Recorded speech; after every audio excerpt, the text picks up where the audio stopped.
nedařilo. Přišlo mi, že mám docela smůlu, ale tak to k tomu patří. Nedařilo se mi skoro vůbec nic, ani jedno kolo, co jsem chtěl. A třeba to, co se mi povedlo jedno kolo, jsem pak druhý kolo vzkazil a naopak, takže jsem se nemohl jakoby na nic spolehnout.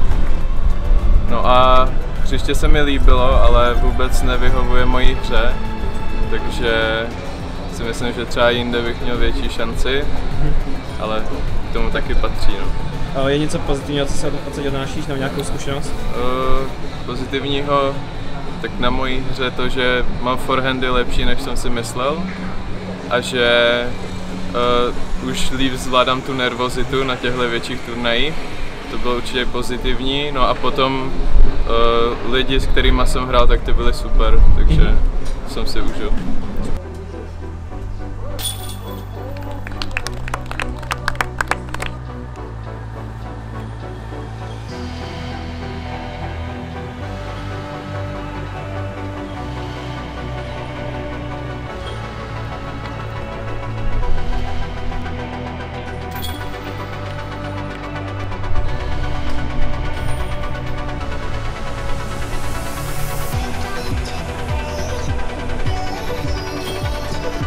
No, dneska se mi nehrálo moc dobře, foukal dost vítr a hodně se to točilo.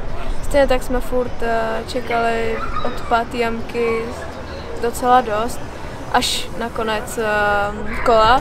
Takže vlastně naše kolo trvalo 4 hodiny.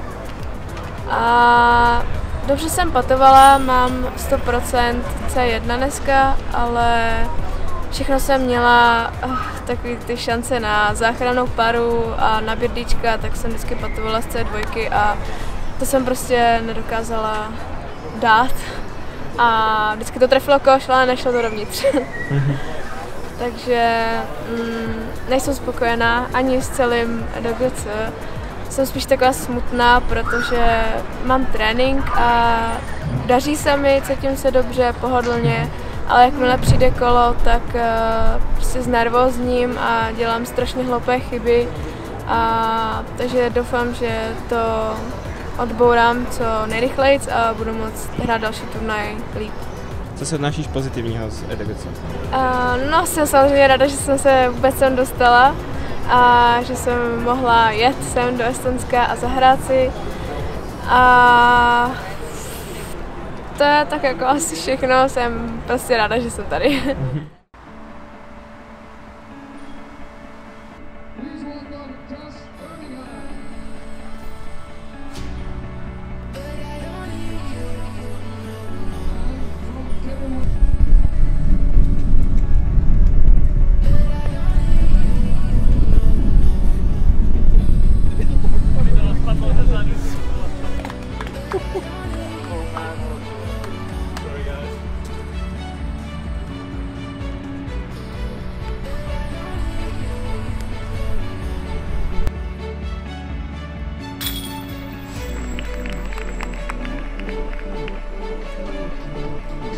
From Norwegian, Czech Republic, please welcome Jakub Veselý. Representing Czech Republic, Jakub Veselý. Bylo to, myslím, kolem 8 hodů to vycházelo, takže jsem dneska musel fakt hodně zabrat, což se mi až do nějaké, ježišmar, 10. jamky dařilo. Bohužel tam jsem pak trošku zpomalil a začal dělat nějaké chyby a to mě nakonec stálo opravdu jako extrémně dobrý výsledek. Nicméně dneska 1004 rating, -1 a já jsem spokojený, aspoň jsem zakončil na takovou pozitivní notu, takže nakonec dobrý. Měl jsem teda super flight, který mě vlastně, nechci říct nahecoval, ale jako pomohl mi k dobrému výsledku, protože tam byla dobrá nálada. A bohužel to nevyšlo, ale jako nemám z toho špatnou náladu, nebo jo, necítím se z toho nějak špatně, jako nedá se nic dělat. Ty první 2 kola to vlastně zapříčinily, ne to třetí. A co se odnášíš pozitivního z toho? Já jsem potkal zase spoustu zajímavých cizích lidí, de facto.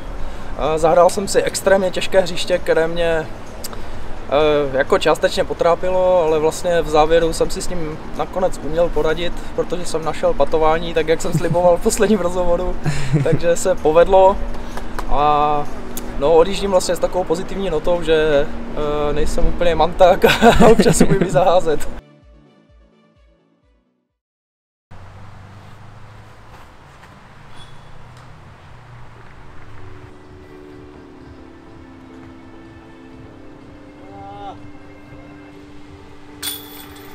First, from Slevy, Czech Republic, please welcome Jakub Severa.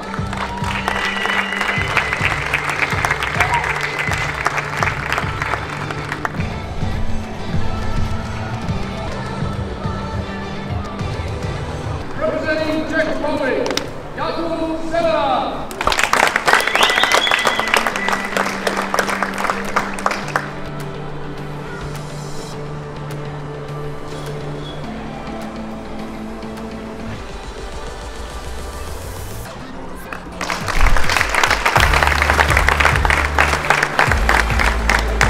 From Novi Czech Republic, please welcome